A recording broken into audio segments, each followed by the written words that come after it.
So we just heard the first ITC colloquium of the fall of the spring semester. We didn't have a series in the fall.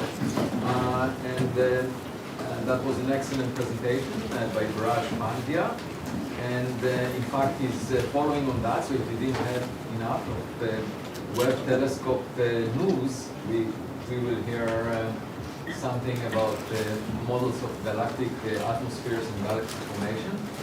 And Viraj is visiting the ITC from Colombia, not very far, but far enough for him not to do it very often. So if you want to meet with him, he's around today. And just sign up and you can see him.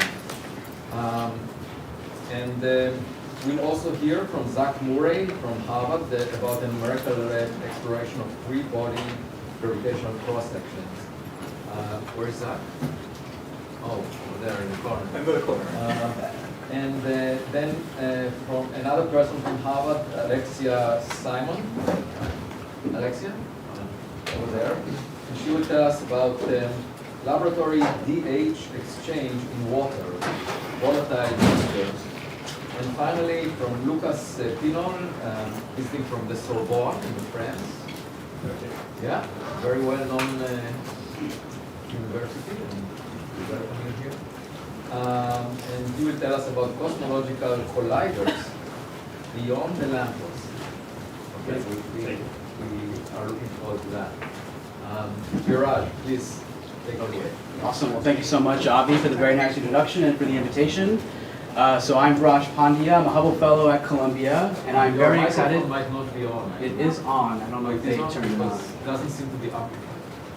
It's definitely in the on position. Or maybe it's not close enough to your. Oh, it says dead battery. So that's not good. There is this mic here I can use, I guess. Yeah, use the other one. How's this? Hello? Great. Okay, great. Okay, so I'm Viraj Pandya. I'm a Hubble Fellow at Columbia. And I'm very excited to share some new work that I've been doing that bridges galaxy formation theory with simulations and with observations, with new statistical inference techniques, and with AI. Before I do that, as Avi mentioned, let me just take a brief second to advertise. If you couldn't make the ITC colloquium that happened just before this luncheon, you missed an amazing discussion of my JWST paper that made the front page of the New York Times a few weeks ago. So I'm around today and tomorrow. If you want to chat about this, please shoot me an email. I'd love to meet. But in this talk, I am going to focus on the fact that in the coming decade, there are going to be several facilities that will come online, many of which are supported by Harvard, that are going to map literally billions of galaxies. So here are some of the expected numbers for the final galaxy catalog sizes from Rubin, from Roman, and from Euclid. So indeed, galaxies expected in the billions in these catalogs by the end of these missions. So that's exciting that these surveys will map lots and lots of galaxies, but we still don't understand how these galaxies, how the luminous building blocks of the universe trace the underlying invisible cosmic web of dark matter. And moreover, we know that galaxies are surrounded by diffuse gaseous atmospheres, known as the circumgalactic medium, and these galactic atmospheres actually complicate the connection between the observables of galaxies and the invisible properties of their host dark matter halos that we want to infer. And the fact that the CGM is very hard to probe directly, especially for lower mass halos, means that you can get lots and lots of degeneracies between galaxy formation models. And so, for example, I've written a few papers in the past showing that different galaxy formation models can agree with each other relatively well and with observations in terms of galaxy properties. So, for example, stellar to halo mass ratios or stellar mass functions or ISM gas fractions, but they can disagree with each other by orders of magnitude on the properties of the CGM and for the galactic gas flow cycle, the baryonic cycle of gas flows into and out of galaxies. And these degeneracies are a problem. And so I'm very lucky to be a member of the Simon's collaboration on learning the universe, which has its roots in another collaboration that I played a major role in during my PhD, known as SMOG. And so many people here are part of this, so Jake Bennett and Lars Hernquist and Sarah Jefferson and others. And this collaboration has three broad, ambitious goals. The first thing is we want to build better models of star formation, black hole formation, and galaxy formation. And then we want to develop accelerated techniques for forward modeling observables, not just of galaxies, but also of their gaseous surroundings. And this acceleration procedure is really just setting the stage for very fast and robust statistical inference of not just the astrophysical parameters that govern galaxy formation, but ultimately of the cosmological parameters, and maybe even the initial conditions of the universe. So in summary, we want to make galaxies precise and reliable cosmological probes. So the work that I've been doing really bridges all three of these different ambitions. So for example, recently I've developed a fundamentally new model for how galaxies co-evolve with their host atmospheres. So many people for decades have written down systems of coupled differential equations that track the flow of mass and metals into and out of galaxies and their surroundings. But for the first time, we've actually also written down a set of equations that summarize the energy flow cycle between galaxies, their atmospheres, and even the IGM. And so if I had to summarize this beautiful illustration in a few words, I would say that this new framework really encodes the new picture of galaxy formation that is emerging from recent observations and very high resolution simulations. And that is that we think in reality, galaxies launch relatively high specific energy or hot winds driven by supernovae or by AGN. These winds then go and heat, maybe stir turbulence in the atmosphere, therefore preventing the cooling and accretion of that atmosphere into the central galaxy and self-regulating the star formation process in effect. And so this new framework encapsulates this picture as well as the old picture where galaxies just eject lots and lots of mass out of their ISM that may then recycle back in to the galaxy on some time scale. So we've been doing a lot of cool things with this new framework. One thing I've been doing with an amazing grad student at Columbia, Chris Carr, is we're asking, well, we have several parameters in these new models. And so if we play with the parameters that control the rate at which mass is ejected from galaxies due to supernova feedback, it doesn't really affect the stellar to halo mass relation, the shape of it. It's really when you start to vary the energy content of the wind, how hot is the wind, what's the capacity of the wind to heat the CGM, to stir turbulence in it, that you start to get significant variations in the normalization and shape of the stellar to halo mass relation. So that's one thing. Something else that we're doing is we are also asking with these models, what causes galactic atmospheres to undergo this so-called thermalization process over cosmological timescales? So we think that at high redshift, for example, Milky Way progenitors, the CGM around the Milky Way at high redshift was very, very cool and turbulent, and then over time, it becomes this predominantly hot million-degree Kelvin atmosphere that we observe around the Milky Way today. So we can actually get a handle on that with these models. And then we've been having a lot of fun working with Mark Voigt to really do a proper accounting of what are all the different ways that you can actually couple the evolution of the CGM to the ways in which feedback operates. So I can say a lot more about this stuff. It's very exciting and interesting in and of itself, but the question in the back of my mind has always been, you can develop these new physical models, how do you make them faster so that you can do robust and fast statistical inference with observations or with simulations? And so to that effect, I have actually written the very first differentiable model of this type. And so the name of the model is Sapphire. The logo is a work in progress. And this code Sapphire, I've written it in this differentiable programming framework, this Python package known as JAX. And what JAX gives you is two things. First, it gives you just-in-time compilation, which means that you get a major speed up versus just native interpreted Python code. And you can then easily run your model on GPUs and other accelerators to get even greater speed ups. But the real thing that JAX gives you is gradients of your model with respect to every single free parameter. And the way it does that is it has this thing called automatic differentiation, or autodiff for short. So this is the magic behind AI. This is the thing that lets you optimize for the values of billions of parameters like you have in something like ChatGPT. And in our context, what we're doing, or what it means, is that for the first time in the 50-year history of models of this kind, we can actually compute the full Jacobian matrix, of which I'm showing just a few columns here, as a function of time in a fraction of a second. So I know the sensitivity of all the outputs of the model with respect to every single one of its free parameters. And this unlocks very exciting new things. So I'm going to just step through a few first applications. So one, because the model is so fast, written in JAX, you can still do standard MCMC or nested sampling to get posterior distributions on your parameters. So Pablo Lemos and I have been doing this, and we have some interesting results already. But because we have gradient information, we can use that gradient information to actually speed up the rate at which we explore the parameter space to extend to many more parameters than you can do just with standard MCMC. So we've almost got Hamiltonian Monte Carlo working and variational inference, and these two really are the only game in town when you have lots and lots of parameters, approaching thousands or more.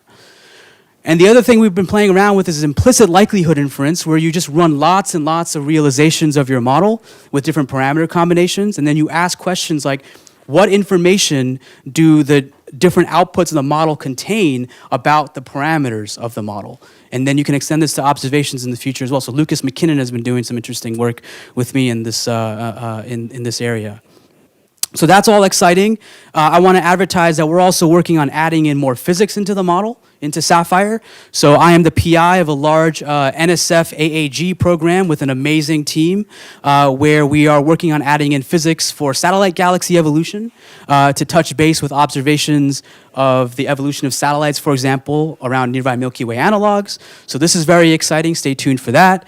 And I've been working with Brian Terrazas, as a former Harvard postdoc, as well as Sophie Kudmani, to implement supermassive black hole seeding, feeding, and feedback recipes in a differentiable way into Sapphire so that we can extend this model to massive galaxies, massive groups and clusters, but now also self-consistently coupling the black hole formation and galaxy formation processes to the CGM and the ICM properties in this kind of new atmospheric model. So I can say a lot more, but I will summarize by just saying that we're developing lots and lots of exciting new physical models, and we're leveraging the technology that underlies AI to accelerate these kinds of models. And really the goal of this is to then do fast and robust Bayesian inference, not just of galaxy parameters, but also ultimately, maybe, ideally, hopefully, cosmology parameters. So I'll stop there, take questions. Thank you.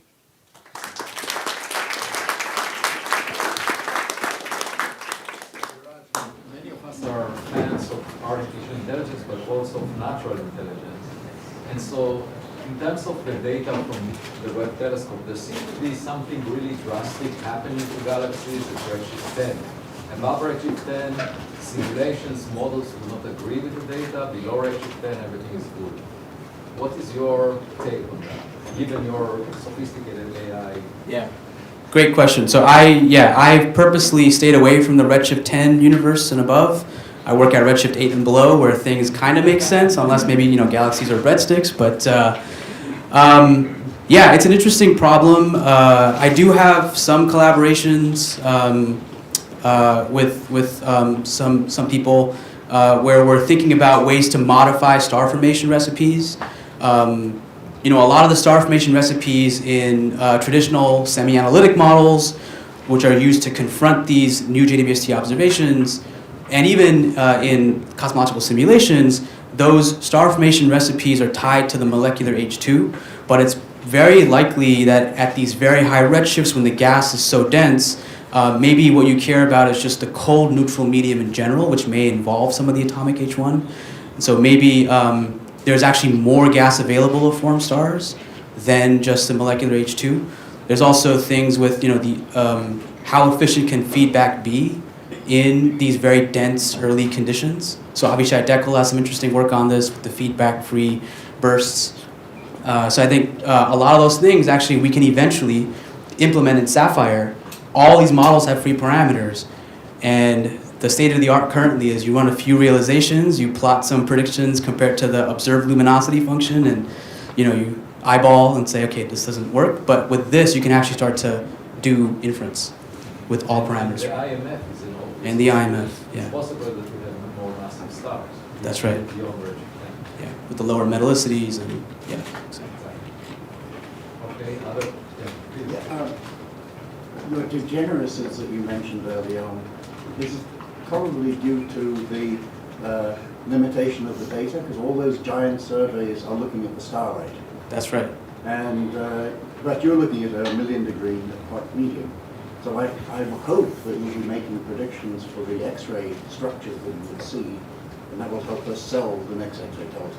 Yeah, that's exactly, Mark Voigt is on my case about this, because yeah, we have this new model where not only are we predicting galaxy properties, but the whole thing was to also predict the atmosphere, the CGM, or the ICM properties. And so yeah, we're going to make predictions eventually for both galaxies and future X-ray missions, SZ effect, and also for the lower mass halos.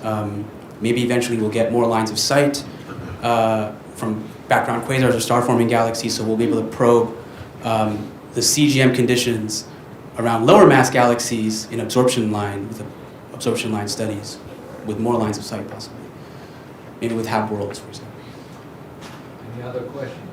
If not, let's thank Viraj.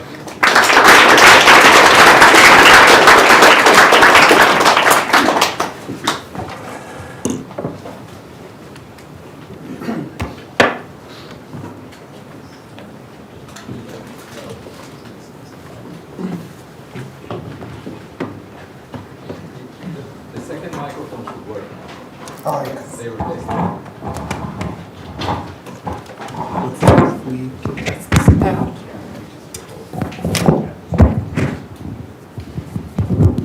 Testing, testing. Yes. Wonderful. Alrighty. Well, let's see if I can find the cursor. Cool. All right, hello everyone. I'm Zach Murray. I'm a final year grad student here at the CFA, and I'm here to talk to you about a little side project I embarked on during my PhD. I got it into my head that I was going to estimate the gravitational cross-sections of three-body systems. Turned out to be harder than expected, but we got a good result in the end. So I'm here to show you some of those results. Just to orient you, I live in the solar system. I work with planets and small bodies. And when you're dealing with these small bodies, one of the things you'll find is almost all gravitational systems are very hierarchical, meaning you've got a really big object and then a much smaller object that's interacting with it. Kind of the most extreme example is the Earth and the Moon. They have a radius ratio of about 0.3. But again, that's really an outlier among things in the solar system. It's more typical to have radius ratios of kind of Jupiter and Ganymede, 3%, something in this range. You look at asteroids, you get a little bit more diversity. Here we have Ida and Dactyl, and The famous near-Earth asteroid 1998 QE2. This is a radar observation from Arecibo. And in these cases, the radius ratio is still about 5%. So in general, it's the case that you'll get these large primary objects, small secondaries, and that's the story. As with any trend, the interesting things happen when you buck the trend. There are outliers. One of the most famous is 90 Antiope. This is a main belt asteroid, orbits at about 2.6 to 3.6 AU. It's a pretty eccentric orbit. Two components. Smaller one is 80 kilometers, larger one's 84. So that radius ratio is pretty much 1. The spectra are similar. They're basically clones of each other. Low density objects, about 1 gram per cubic centimeter, and it's a very tight orbit. They're only separated by about 4 radii. There are other objects like this in the solar system. This is the Trojan 617 Patroclus. It's just like Antiope, but a little larger. Diameters are 100 and 115 kilometers. Still low density, similar compositions, tight orbit, same type of story. You go further out into the solar system and you find more of these. There's a whole bunch of Kuiper belt binaries, it turns out. Don't really know how these things form, but there are plenty of good ideas. Some of these ideas include the streaming instability, pebble accretion. Maybe you can form binaries just out of a sea of pebbles. There are ideas about 3-body interactions. Maybe you form the objects individually, and they have these 3-body interactions, and you get binaries in an ejected body. Perhaps there was a lot of gas around, and so you had 2-body interactions that were mediated by the gas. You ended up capturing into these binary orbits. But most of these schemes require a few large bodies, things of about 100 kilometers of size, and a sea of small bodies. When you see something like this in planet formation, the first place your mind goes is towards accretion. Traditional review of planetary accretion will tell you that for some gravitating body in a sea of smaller bodies, the gravitational cross-section of the body is going to be larger than its physical cross-section. Reason for that is because if a particle is flying at this object, the gravity of the object will perturb its orbit and make it more likely to hit that object, even if it would have otherwise have been a near miss. In the 2-body case, say you just have a single massive body and an incoming smaller body, this is actually analytic. Solution's right there, it's nice and simple. Lower your velocity, the longer gravity has time to act, the bigger your cross-section.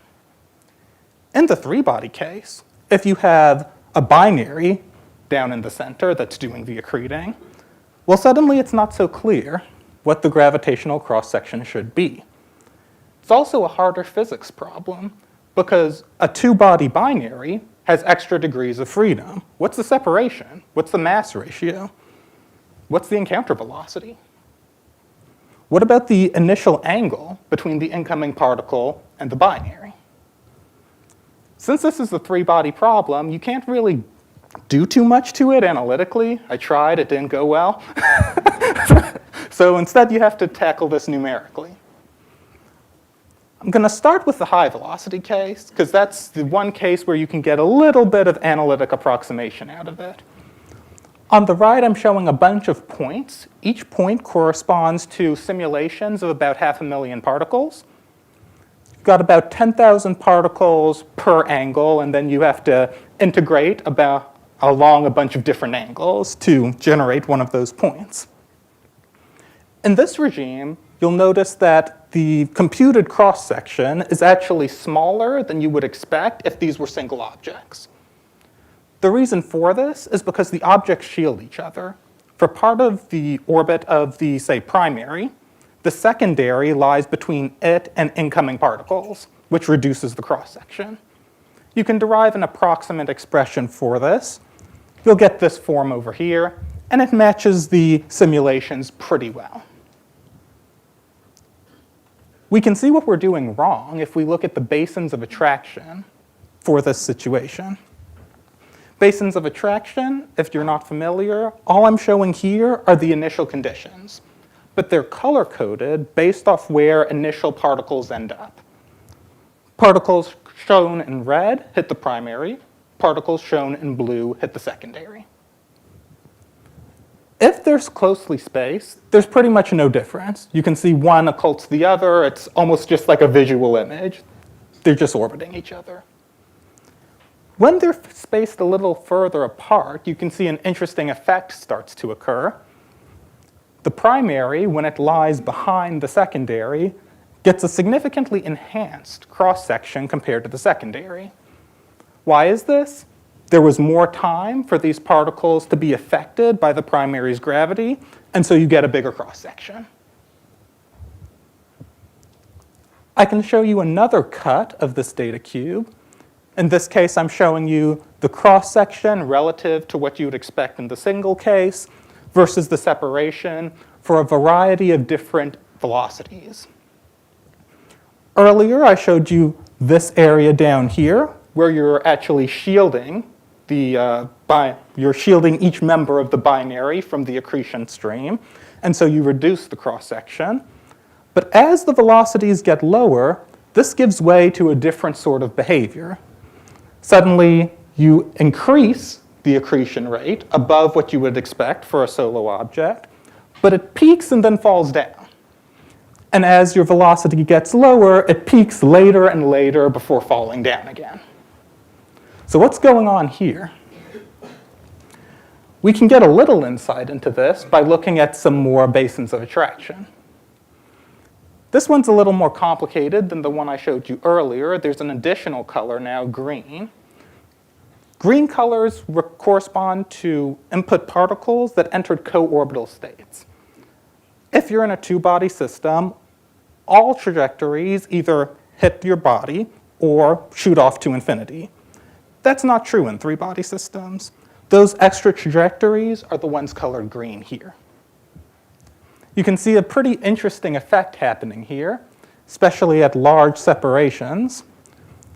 You split off into two regions, primary and secondary, but as the two bodies turn and you're throwing particles at these two bodies, you get this ring that opens up.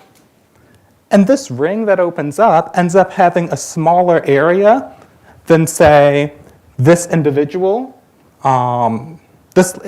chunk of accreted particles here. That is what ends up causing this turnover at large A.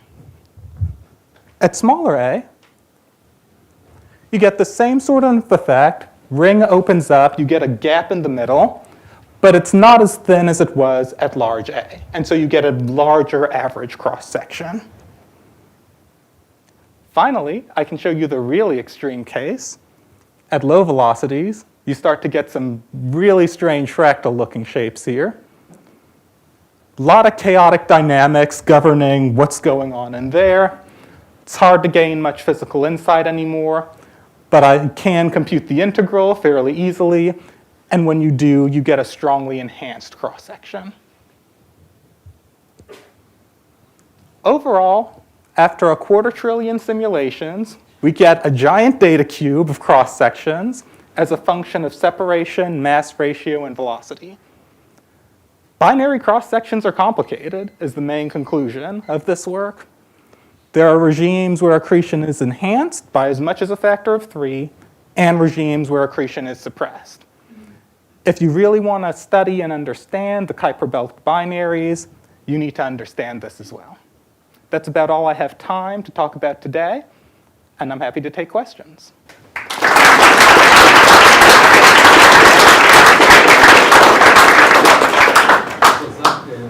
One issue with three-body systems is obviously chaos. So if you have a small, you can address it statistically, but you cannot be sure of any run because of the round of errors. There was, 40 years ago, Pete Hutt was doing a lot of these cross-section calculations, and I wonder how computers nowadays do much better than 40 years ago. I'm that old. I was a postdoc back then. I think they do significantly better, but even getting to this point took quite a bit of optimization. One of the things I didn't talk about is we're not using the fanciest IS-15 machine precision integrators here, because it turns out to be more useful to add more points and integrate them with a little less precision than to add fewer points and integrate them with more precision.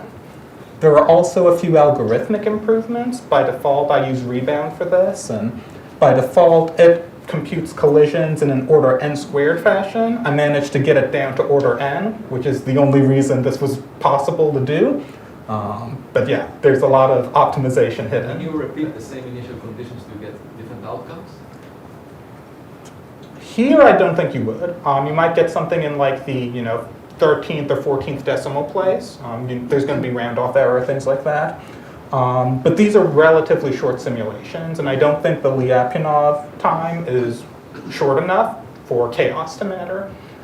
This is just the basin of abstraction being fractal. Comments, Ramesh? So, Zach, it's very nice stuff. So these tracks are different velocities, right? Yes. But each of them has got two curves, a solid and a dashed. Yes, it does. Is it just different algorithms, or what's the story there? This is the equal mass regime. The solid curve is the primary, the dashed is the secondary. Oh, Those should be identical.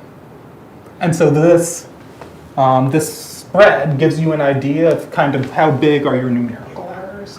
great. They stay below about 5%. Yeah, thanks. Great question. Your presentation was so good that people don't have questions. You described everything extremely well. Thank you so much. Wonderful. Thank you.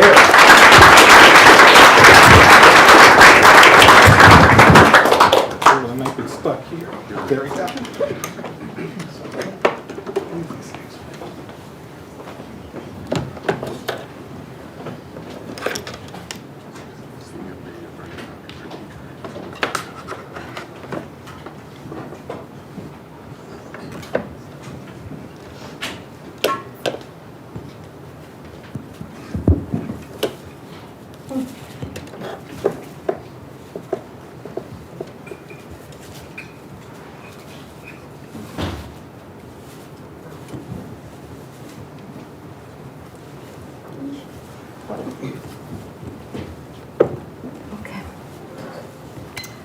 Hello everyone, my name is Alexia Simon. I'm a fifth year PhD student working in laboratory astrochemistry. And today I'm going to talk about one of my newest research, which is about laboratory investigation of deuterium to hydrogen isotopic exchange for a particular mixture that I choose to be deuterated water to methane ice mixtures. So I'm going to start first with setting the context and the motivation of our community, decoding the volatile abundances and the role they play into the evolution, the formation of planets is a crucial tool for tracing the heritage of planetary bodies' evolutions. And it can give insights on the early conditions of the universe, as well as physical and chemical processes that has occurred at the beginning. So here are 5 steps of planet and star formation. And if we want to understand our origins, we need to understand those steps related to what comes from the molecular cloud. So everything starts from the prestellar phase, where it's a really cold environment where we have the formation of simple and a little bit more complex molecules. We're going to have some accretion until we have a protostar, where we're going to have some shocks and collapse, where the temperature is going to rise and be warmer. And those ices that has been created is going to have partial ice sublimations. The next step is going to be the protoplanetary disk phase, where we're going to have dust coagulation as well as different processes between the gas and ice phase, to finally reach the planet formation stage, where we could have the delivery of processed and pristine materials, maybe. And so the questions that we are wondering in our community are, if there are clear links between our solar system and star-planet forming regions, and if those links can help to better understand our origins, and how those links can help us better understand the chemical and physical processes in star-planet forming regions. One of those tools is the deuterium fractionation, or D2H ratio. But before talking about how deuteriums being formed in those different regions, I'm gonna first talk about the first steps of chemistry happening in cold regions. And everything starts with the formation of molecular hydrogens at really cold temperature on the surface of icy grains. Then the second step will be the formation of H3 plus.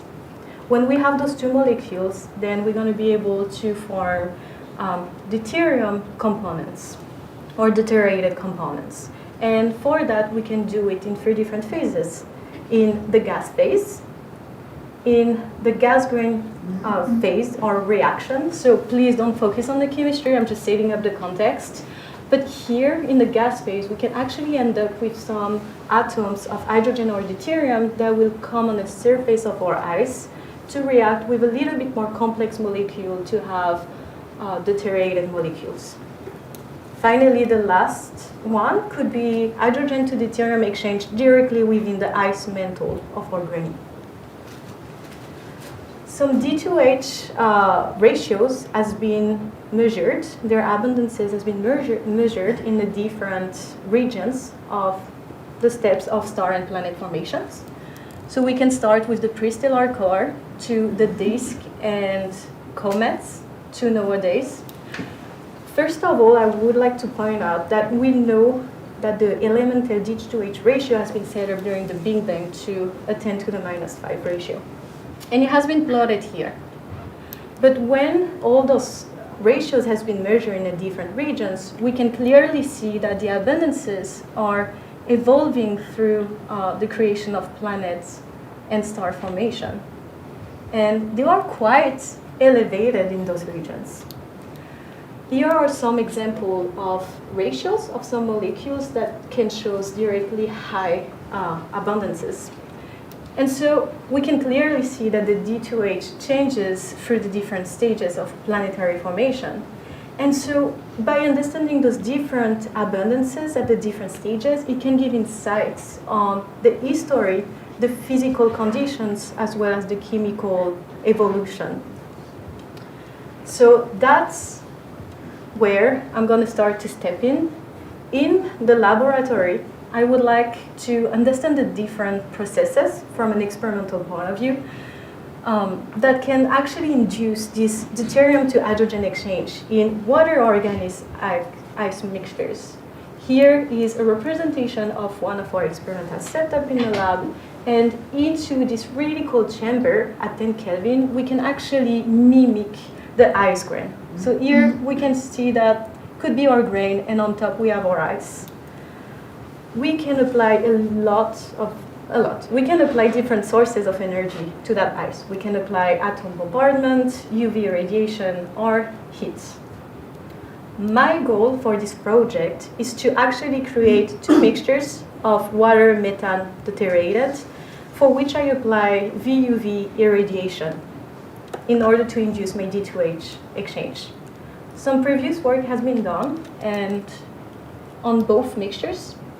And that was some exploratory experiment that shows that D2H exchange happens and give the creation of CD3H, depending on which mixture you are talking about, or CH3D. So my goal is to go further and quantify and constrain the formation destruction rates for those 2 mixtures with just UV irradiation, as well as applying different temperature to my ice from 10 to 100 Kelvin to see if temperature can have an effect on the HD exchange in cold ice mantles. So the way it works in the lab, everything starts with our gas molecules that's going to be deposited in a really cold chamber, and when it's going to touch the substrates, it's directly going to form our ice. And here is a picture of a created thick ice. we have two ways of doing measurements of this ice, through mass spectrometry or infrared spectrometry. And I'm directly going to jump in and show some results of infrared spectra. So here is my first infrared spectra of my water CD4 mixture. We have two lines that shows after and before irradiation. And we can clearly see that HD exchange is happening. Here we have two zoom-ins to the two components I'm more interested in. And what I want to point on is this, where we could see like the creation of CD3H. The different lines shows the evolution of the creation of that component through photon flux or irradiation, or time, as you prefer. And we are able to integrate the area of that peak in order to build our formation or destruction curves. So here, over time, or photon flux, we have the creation of our CD3H component, and we have the destruction of CD4. Here I'm just pointing that I'm reaching the steady states, meaning that my reaction has reached the end. Now I want to show my second set of experiment, which is D2OCH4. I'm showing the same kind of plot where we have the full spectra and zoom in on the two components that I'm focusing on. In that case, CH3D. So now that I have my two mixtures, I'm being able to compare those. Oh, sorry, two components. Okay, so now we can compare.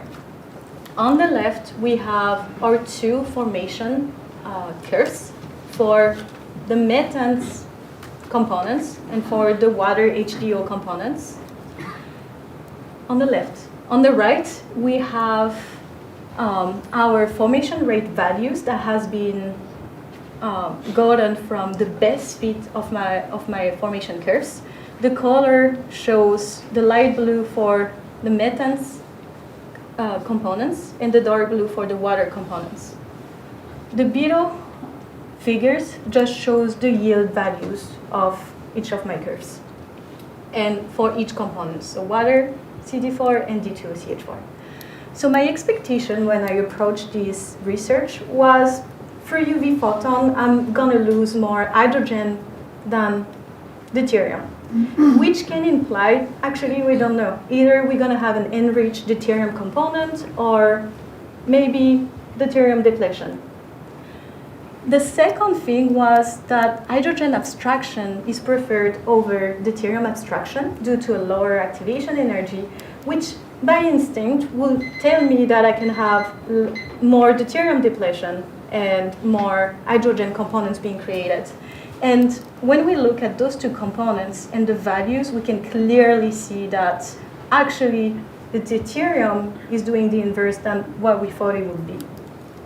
I'm just going to introduce the temperature experiment where we can see that even at 100 Kelvin, we can have the creation of our D2H exchange. And finally, what I would like to say is that those experiment needs a little bit more investigations since it's only the beginning, but it shows how important high chemistry can be important to better understand the D2H ratios over the different phases and regions formation of planetary formations. Thank you.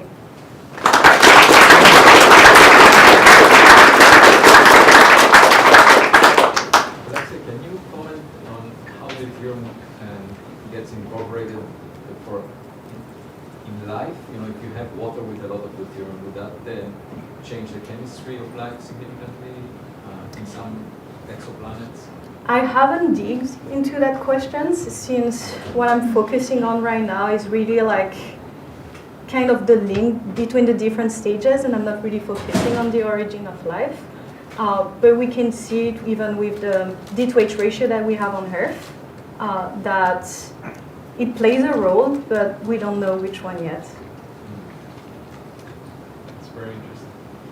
By the way, your laboratory experiments, are they in the basement? Or? Yes. So if someone wants a tour at some point, we're happy to give a tour of the lab. Yeah. We pass there very often as we go to the elevator. Exactly. Anyone who's taking the elevator pass by the lab. Questions, Alexia? looks like everything was clear. Thank you very much. Thank you.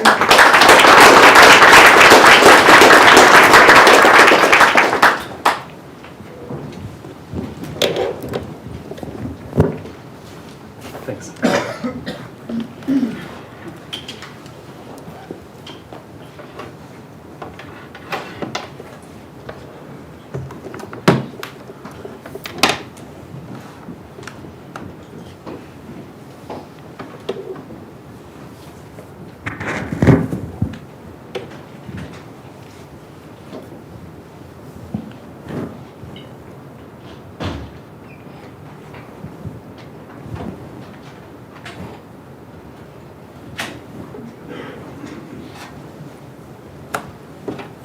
Sorry, one second. Tried before.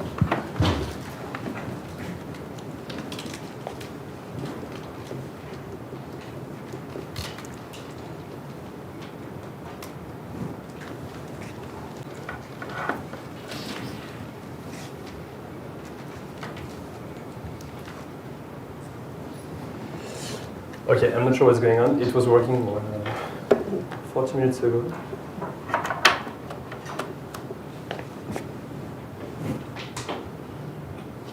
Okay. Sorry for the delay. Not sure what happened. Yes, so hey everyone, I'm very glad to be here in Harvard. My name is Lucas Pinol. I am a postdoc in Paris. And I would like to thank Professor Chengang Chen for inviting me to Harvard. It's very nice to be here. So don't mind the quite complicated title. The topic of the talk will actually be multi-field inflation and primordial non-gaussianities. So just to put a bit the context of this talk, which is quite theoretical compared to the previous ones, I am focusing on the physics of inflation, which were really happening in the very earliest moments of our universe, before the matter and the radiation eras. So as you know, inflation is this crucial epoch of accelerated expansion of the universe that explains the observations of the cosmic microwave background. It's also very important because it seeds the density fluctuations that we do observe as small anisotropies in this cosmic microwave background, and that later will collapse in the large-scale structures that we observe. So as I was telling you, the theory of inflation is really intrinsically related to the observation of the CMB, also because it has predicted the statistics of those anisotropies in the CMB before they were actually observed.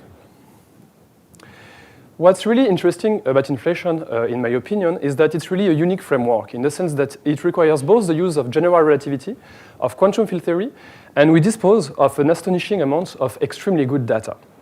And just to have a look at these schematic scales, you see at the bottom of those scales the energy scales that we can probe on Earth with terrestrial experiments, like at the LHC, for example. At the very top, you have the Planck mass, which is the scale at which you expect quantum gravity to play an important role. Although the exact energy scale of inflation is not known, we expect it to be much closer to the top than to the bottom of this ladder. And therefore, this sensitivity of inflation to the high energy physics, I think is actually a formidable opportunity to test our theories of high energy physics beyond the reach of the terrestrial experiments. So what are the probes of the early universe? So the probes that we have are through the fluctuations in the universe. Fluctuations in the cosmic microwave background, but also in the large-scale structures. We hope in the future that gravitational waves will complete the picture with a different probe. What we study as theorists of the early universe are the correlation functions of the primordial fluctuations. Those primordial fluctuations are fluctuations which give rise to the density fluctuations, and the tensor fluctuations which give the gravitational waves. And we study the correlation functions of those quantities. Just a quick mention that it's a very interesting epoch to work on cosmology and on the theory of inflation, because we are really at the dawn of a new era in terms of data. Just focusing on experiments that will be interesting for primordial non-Gaussianities, which is a subject of interest for me. We have the satellite Euclid, which has been launched a few months ago, and DAISY has already started to give data, right? And in the near future, we'll also have spherics that will complete the picture. The point is that all these experiments will bring much valuable information about early universe physics, but therefore we need a theory to be at the same precision level as the observations in order to be able to correctly interpret the data when we get it. So let's dig a bit into the physics of inflation. What is the mechanism behind the inflationary era? So the simplest, most known model of inflation is this simple model, so-called of slow roll single field inflation. The idea is to have a scalar field which is slowly rolling down the slope of its potential, and the slope of the potential should be small. If the slope of the potential is exactly flat, then we have a cosmological constant, and we have an exponential in time expansion of the universe that never stops. So you need this to be slightly tilted. So although it explains extremely well the observation, so it's a good model, of course, of the early universe, it's not motivated in terms of theoretical physics. When you try to embed this model into a consistent theoretical framework, it fails in many ways. Also, if you believe in some high-energy extensions of the standard model of particle physics, and you derive what are the expectations for inflation, you always end up with a bunch of active degrees of freedom, scalar fields, gauge fields, etc. But you have always more than one degree of freedom that is active in the early universe. That is the main motivation for exploring multi-field inflation, which is inflation with several scalar fields, and possibly other fields than scalars. Also, it's just about being more agnostic, right, about inflation. We want to know what can be the different scenarios for inflation and test them. So in those models of multi-field inflation that I will focus on, which are purely scalar models that are called nonlinear sigma models of inflation, if you are interested into the name, it's just a class of very generic models with several degrees of freedom for inflation. They can have both potential interactions, similarly to the one of single-field inflation, but they can have also kinetic interactions, which bring additional phenomenology in the multi-field framework. Actually, what's very interesting is that in single-field inflation, you have just one direction for the field to roll, right? It has just one direction, which is the direction of this field phi. But in multi-field inflation, you have a field space which has a higher dimension, so you can have turns in the field space. You can really go around in the landscape of the scalar fields that are active at that time.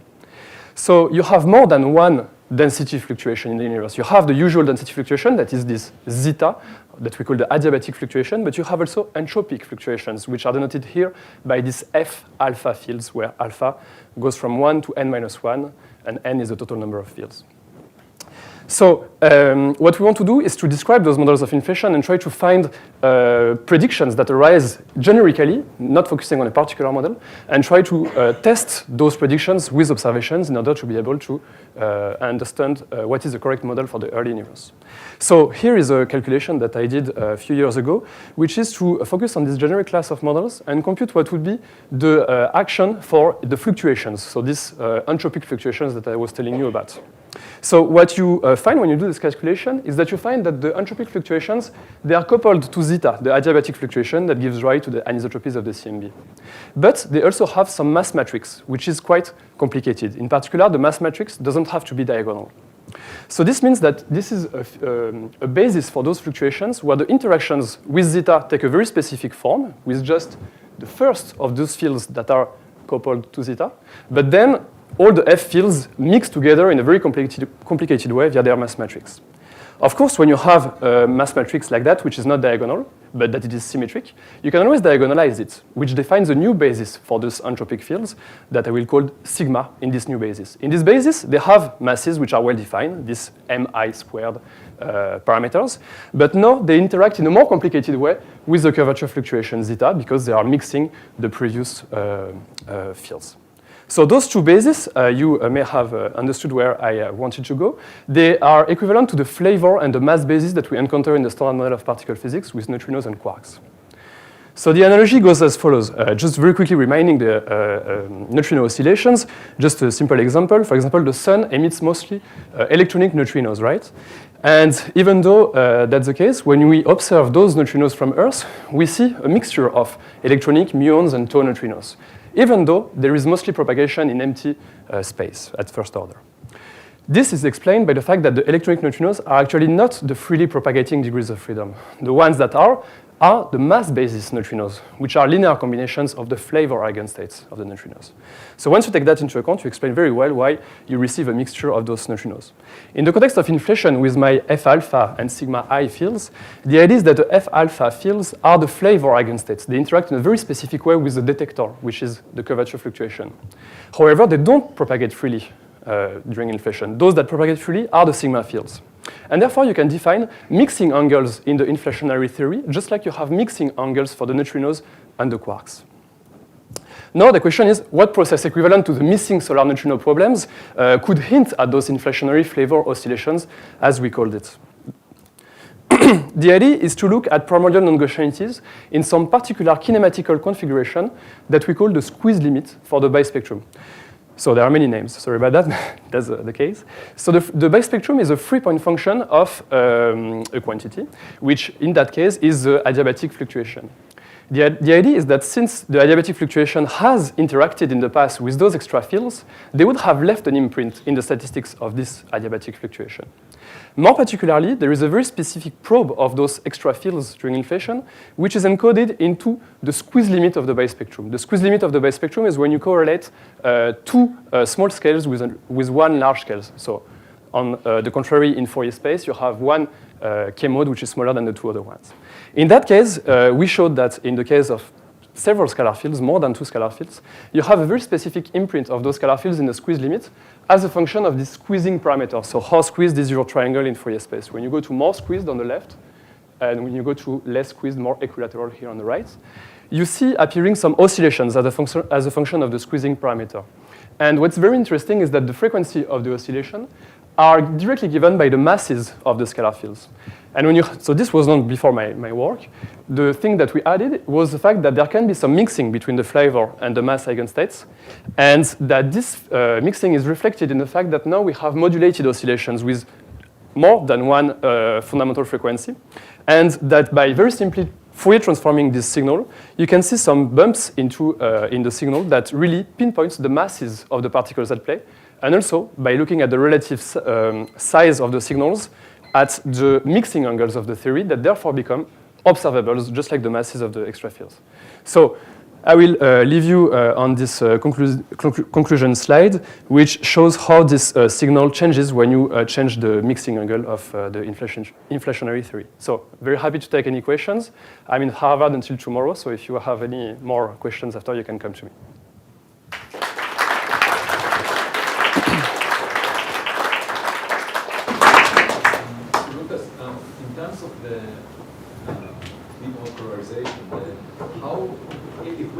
Get tighter and tighter limits, at which point would you lose hope in terms of any of these models? Okay, you said the B modes, right? Yeah. Yeah, so this is something it's a very good question, because actually I think it's not enough stressed from the theorists that there is absolutely no lower bound on the value of the tensor modes that you can have during inflation. In particular, in multi-field inflation, you can have this tensor to scalar ratio, which is extremely small, and there is nothing wrong about that. So there is absolutely no guaranteed signal in the tensor modes that are, for example, will be probed in the next generation CMB. So what would be the smoking gun that proof that inflation took place if it's not the gravitational waves? I would say it's okay, I'm maybe lacking the vocabulary, but it's a faisceau of proofs. Like it's really having several proofs that go in the direction that this is the most likely explanation, I would say, for giving rise to those anisotropies that we explained in the CMB. Right. It's just because there is no other game in town, or is there a reason? I think that, one thing that would definitely set the debate would be to have a proof of the quantum nature of the primordial fluctuations, for example. So there are dedicated research programs about trying to prove, for example, the decoherence of the primordial fluctuations on the viewpoint of quantum physics, or, for example, probing the Bell inequalities with primordial fluctuations. That would, I think, for example, set the debate. But of course, it's very complicated to do in practice. But okay, I think that we should continue searching for definite proofs of inflation, but at least signs that we should expect, for example, from the theory point of view, are prominent Gaussianities at some level, and I think that in this direction we have hope in the coming years. Comments, questions, please. Talk about the sort of non-adiabatic modes. Like, what amplitude of observable isotropic, curvature mode would you predict out of these? Yeah, so something important to understand is that those isocurvature or non-adiabatic or entropic modes, they are typically active in the bulk of the inflationary epoch, but they decay as soon as they exit the horizon. So in most cases, except in very particular cases where they are exactly massless, and then they would survive until reheating and until the CMB, and that's excluded by observations because we have tight bounds on the amount of isocurvature modes in the CMB. However, there is absolutely nothing wrong about having isocurvature modes active during inflation, because then they very generically decay on the superhorizon scales and anyway become negligible. And that's the scenarios on which I'm focusing, which again are the less fine-tuned cases, with the most generic possibility. But aren't you producing particles after reheating only, right? So how do you get into the isocurvature if you don't make different types of matter? So maybe isocurvature is a bit misleading, and I try not to use it. As I guess we say isocurvature precisely for things that survive, that are there at the initial conditions for the CMB emission, right? Here I'm really talking about additional fields that are active, but then they decay, they just disappear because they are massive. So they are diluted by the expansion of the universe, just like the monopoles and all these things during inflation. So they disappear, but they leave an imprint in the correlation functions. That's the important part. But it's not as if different particles in the universe have different fluctuations, like usually is the case with isocurvature. That's still the interpretation, but during inflation, and then they may decay, and those differences in the fluctuations would equalize. Yeah.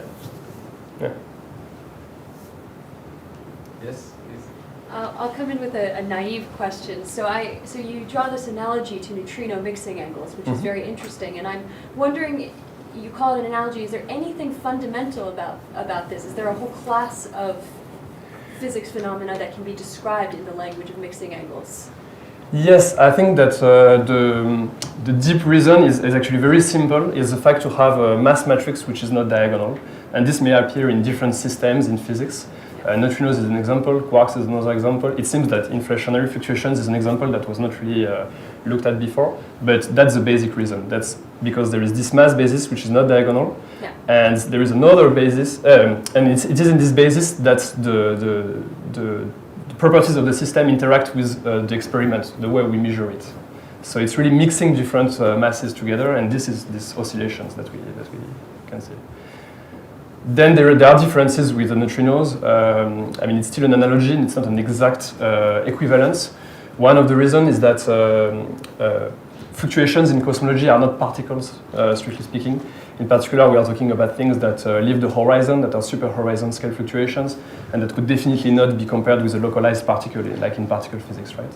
But still, those fluctuations have this oscillations property. Yeah. Just a follow-up comment or question, Pandya's question. So if you study the same physics but in a different background, alternative to inflation, non-inflation background, maybe you will be able to find signatures which are very different from the one you got from inflation. But if you don't study them, you don't never know. Right. That would be interesting. Yes, I agree. Fully agree. Thank you. We should not assume that inflation is the solution. We should test it. Yeah, there are ways to do it. It's perfectly doable, and I agree. It's an interesting prospect. Yeah.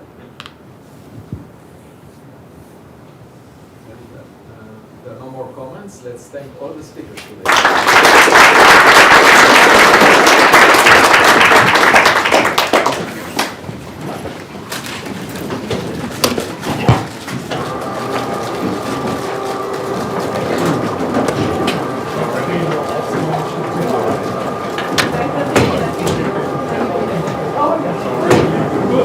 Already.